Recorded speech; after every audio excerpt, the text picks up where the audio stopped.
मेरे प्यारे भाइयों बहनों, एक विचारधारा के आधार पर, एक सिद्धांत के आधार पर किसी एक सिद्धांत को लेकर बनी हुई पार्टी ही नहीं है। ये हमारा कांग्रेस का कार्यकर्ता किसी से नहीं डरता, 1 इंच पीछे नहीं हटता और देश के लिए अपनी जान देने के लिए तैयार रहता है। मेरे जैसा इंसान जिसने लैपटॉप बांटे हों, लैपटॉप दे दिए हों 18 लाख। ये मैदान काफी बड़ा था, लेकिन बीएसपी के लिए ये मैदान काफी छोटा है। हमारे यहाँ का आदमी नाराज बहुत जल्दी हो जाता है, लेकिन नाराज होने के बाद 2 मिनट नहीं लगाता। उसकी दिल में गहराई में झांक कर देखोगे तो हमारे देश का सबसे गरीब आदमी भी बहुत बड़ा दिल रखता है।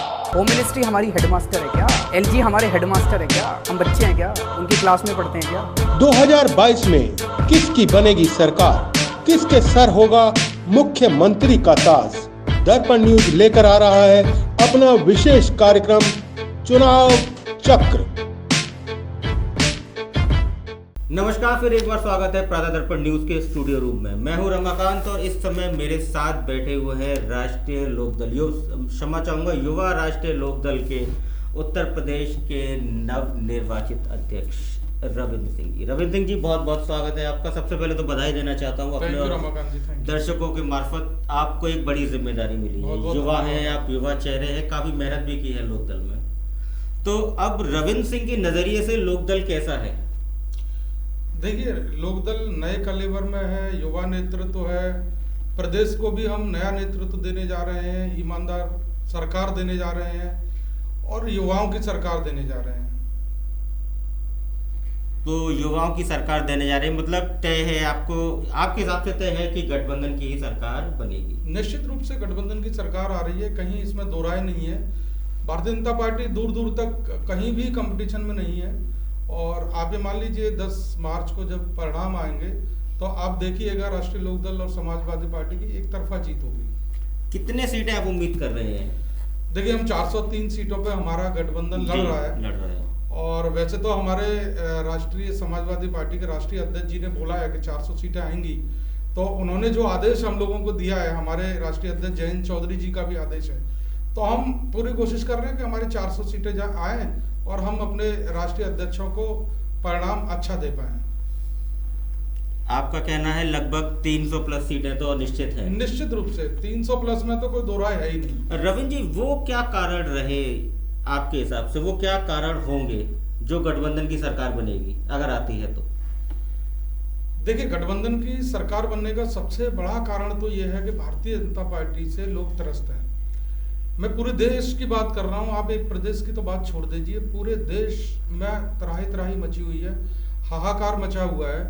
आप महंगाई देख लीजिए कहां से कहां पहुंच गई, आप भ्रष्टाचार देख लीजिए, आप इनके जनप्रतिनिधियों ने क्या किया, इनके जनप्रतिनिधियों ने लोगों को परेशान किया, लोगों की भावनाओं को आहत किया, लोगों की भावनाओं से खेले, इन्होंने भ्रष्टाचार पर जोर दिया।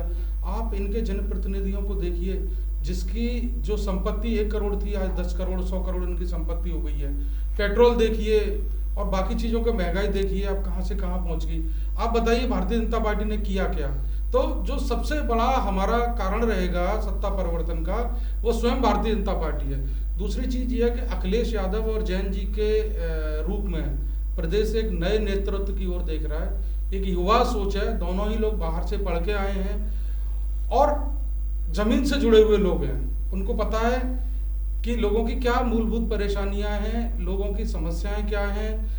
लोग, बेरोजगारी इतनी बढ़ चुकी है कि लोगों के पास काम नहीं है, लोग आत्महत्या करने के लिए मजबूर हैं। तो अखिलेश जी भी जानते हैं, जैन जी भी जानते हैं किस तरीके से बेरोजगारी दूर करनी है। जैन जी ने बोला है कि हम लोगों को रोजगार देंगे और निश्चित रूप से उन्होंने इनके दिमाग में एक प्रोग्राम है, उनको पता है कैसे रोजगार देने हैं। आप देखिएगा, एक बार सरकार आती है तो इस प्रदेश में हम बेरोजगारी दूर करने का काम करेंगे और कोशिश करेंगे कि महंगाई पे भी हम नियंत्रण पा सकें। क्या वादों के साथ राष्ट्रीय लोकदल चुनाव में जा रहा है? देखिए, हमने जनता से जो वादे किए हैं उसमें सबसे बड़ा वादा तो ये है कि जो इन्होंने भारतीय जनता पार्टी ने लोगों को बेरोजगारी परोस रखी है, सबसे पहले हम मुक्ति दिलाएंगे बेरोजगारी से। दूसरा हमारा रहेगा जो किसानों की समस्याएं हैं, किसानों के लिए इस पार्टी ने कुछ नहीं किया। 700 से ऊपर किसान शहीद हो गए, धरना प्रदर्शन किया। हमारे प्रधानमंत्री जी को या हमारे मुख्यमंत्री जी को इतनी फुर्सत नहीं मिली कि वो किसानों से जाके बात तक कर सकें। तो हम लोग किसानों की समस्याओं को दूर करेंगे, मजदूरों की समस्याओं को दूर करेंगे। और जो ये छलावा भारतीय जनता पार्टी ने लोगों के साथ में किया है झूठ बोल बोल के, तो जो भी वादे हम लोग कर रहे हैं उन वादों पे हम खरे उतरेंगे और निश्चित रूप से हम इन वादों को अगले 5 साल में जनता के समक्ष पूरा करके दिखाएंगे। और हमारा विजन सिर्फ इन 5 सालों का नहीं है। राष्ट्रीय लोकदल और समाजवादी पार्टी के गठबंधन का हम लोगों ने जो विजन तैयार किया है, दोनों राष्ट्रीय नेतृत्व ने मिलकर वो ये तैयार किया है कि हमको सिर्फ 5 साल सरकार नहीं चलानी है, हमको आगे भी सरकार चलाते रहनी है। और हमको अपने प्रदेश में एक नई उम्मीदों को जगाना है लोगों के बीच में और उनकी उम्मीदों को पूरा भी करना है। भारतीय जनता पार्टी की बात हो रही है तो वो इस समय बड़े जोर शोर से प्रचारित कर रहे हैं कि नरेंद्र मोदी जी ने मास्टर स्ट्रोक चला है, वो जो 3 कृषि काले कानून थे उन्हें वापस लेके। उस पे आपकी प्रतिक्रिया क्या रहेगी?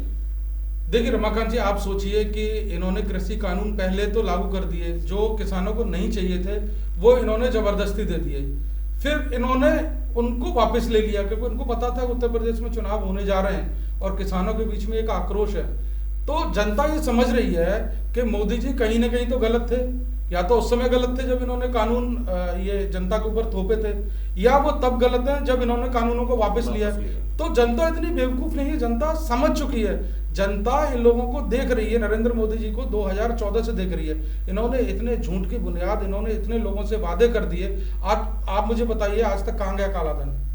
आप बताइए, मैं आपसे पूछना चाह रहा हूँ, मीडिया से पूछना चाह रहा हूँ, जनता से पूछना चाह रहा हूँ। जो नरेंद्र मोदी जी कहते थे कि हम इतना काला धन वापस लेके आएंगे कि आपके खाते में 15-15 लाख रुपए ले आ जाएंगे, आप बताइए काला धन कहां से आ गया? काला धन तो आया नहीं। और यहाँ पे मोदी बंधु और जितने बड़े बड़े जो नरेंद्र मोदी जी के प्रशंसक थे वो देश का पैसा ले लेके भाग जरूर गए। इस बात में तो हम भी सरकार को घेरते हैं, काला धन कहाँ गया? जब भी चुनावों की बात आती है काला धन तुरंत आ जाता है कि काला धन आ रहा है। ऐसा लगता है काला धन कहीं चलता है, जैसे चुनाव आते हैं उनका चलना शुरू हो जाता है काला धन का, आते आते फिर अटक जाता है, फिर वो अगले चुनाव तक फिर खिंच जाती है वो गाड़ी। कहीं ना कहीं ये कमी तो है। भाजपा जो कह रही है वो कर नहीं रही है आपके हिसाब से, लेकिन भाजपा ये कह रही है हमने स्मार्ट सिटी बनवा दिए, हम क्या नाम है अंतर्राष्ट्रीय हवाई अड्डा दे दिया जेवर में, और आगरा के प्रतिनिधि वहां जाके तालियां बजाते हैं। देखिए रमाकांत जी, जहां तक आगरा की बात है तो आगरा के साथ निश्चित रूप से भारतीय जनता पार्टी ने बहुत बड़ा धोखा किया है। न तो बैराज इन्होंने बनाया, न अंतर्राष्ट्रीय हवाई अड्डा बनाया, न स्टेडियम बनाया। और आगरा में प्रधानमंत्री मोदी जी स्वयं ये वादा करके गए थे कि मैं जब जीत के आऊंगा तो आगरा में अंतर्राष्ट्रीय हवाई अड्डा बनवाऊंगा। आप देखिए हवाई अड्डा कहीं है नहीं, जो फ्लाइट शुरू होती हैं उनको भी बंद कर देते हैं। और आप देखिए इन लोगों ने इतना बड़ा बड़ा झूठ बोला, ये तो आगरा के स्तर पे इतना हमारे लिए बहुत बड़ा झूठ है। इन्होंने तो देशवासियों से झूठ बोला। किसानों की बात आती है, किसानों के लिए क्या विशेष योजनाएं हैं? क्योंकि किसानों की आत्महत्या के जो आंकड़े हैं वो दिन प्रतिदिन बढ़ रहे हैं, उसे रोकने के लिए क्या करें? देखिए रमाकांत जी, जिस तरीके से इनके कृषि मंत्री ने बोला कि जो काले कानून प्रधानमंत्री जी ने वापस लिए हैं वो काले कानून ये दोबारा से लाने की कोशिश में रहेंगे जब तक केंद्र में नरेंद्र मोदी जी की सरकार है। तो मैं देश की जनता को अपने राष्ट्रीय अध्यक्षों की तरफ से ये आश्वासन दिलाना चाहता हूं कि जैसे ही हमारी सरकार आएगी हम इन 3 काले कानूनों को ये किसी भी रूप में दें, हम उनको अपने उत्तर प्रदेश में लागू नहीं होने देंगे। ये हमारे राष्ट्रीय अध्यक्षों ने भी बोला है, पहली बात। दूसरी चीज, हम गन्ना किसानों को जो समर्थन मूल्य है उनका हम लोग 15 दिन के अंदर भुगतान कराएंगे और उनको जो समर्थन मूल्य आज की डेट में चल रहा है उसको हम बढ़वाएंगे। तीसरी चीज, हमारे राष्ट्रीय नेतृत्व ने वादा किया है कि हम उनको 300 यूनिट तक बिजली फ्री देंगे। चौथी चीज, उनके लिए बहुत सारी कल्याणकारी योजनाएं हैं। मैं आपको अपना 22 जो हमने संकल्प लिए हैं वो मैं आपको देके जाऊंगा, आप उनको पढ़िएगा, आपको निश्चित रूप से उसमें मजा आएगा। चलिए, रविंद्र सिंह जी क्या कहना चाहेंगे कि एक युवा चेहरे को इतनी बड़ी जिम्मेदारी मिली है, कैसे निर्वहन करेंगे, और वो भी चुनाव के बिल्कुल मौके पे जब बिल्कुल बच चुका है? देखिए, सबसे पहले मैं अपने राष्ट्रीय अध्यक्ष जी चौधरी जयंत सिंह जी का धन्यवाद देना चाहूँगा कि उन्होंने मुझ जैसे साधारण कार्यकर्ता को, और ऐसा कार्यकर्ता जो दलित वर्ग से आता है, उसको उन्होंने प्रदेश की बागडोर सौंपी है। तो निश्चित रूप से मैं पूरे दलित समाज की ओर से राष्ट्रीय अध्यक्ष जी का शुक्रिया अदा करता हूँ। दूसरी चीज रही युवाओं को नेतृत्व देने की बात, तो निश्चित रूप से राष्ट्रीय लोकदल ही वो पार्टी है जिसमें युवाओं का भविष्य सबसे अच्छा है। इसमें मुझे कहने में कोई गुरेज नहीं है कि हमारी पार्टी अभी पश्चिम उत्तर प्रदेश में है, हमारे राष्ट्रीय अध्यक्ष जी का विजन है, हम लोगों का विजन है, हम लोग मिलकर उसको पूरा करेंगे कि हम पूरे प्रदेश में घूम घूम के युवा नेतृत्व को जोड़ेंगे और आगे आने वाले समय में हम लोग एक ऐसा नेतृत्व देने जा रहे हैं प्रदेश को राष्ट्रीय अध्यक्ष जयंत चौधरी जी के नेतृत्व में, जिसमें सबसे ज्यादा युवाओं की भरमार रहेगी। और मैं युवाओं को आश्वस्त करना चाहता हूं कि आइए राष्ट्रीय लोकदल से जुड़िए, आपके लिए जो ग्रोथ और जो संभावनाएं राष्ट्रीय लोकदल में है वो आपको कहीं मिलने वाली नहीं है। तो ये थे हमारे साथ रविंद्र सिंह निमेश, जो इस समय युवा राष्ट्रीय लोकदल के प्रदेश अध्यक्ष हैं। तो दर्शकों बने रहिए साथ और हम आपको लगातार चुनावी अपडेट देते रहेंगे। नमस्कार।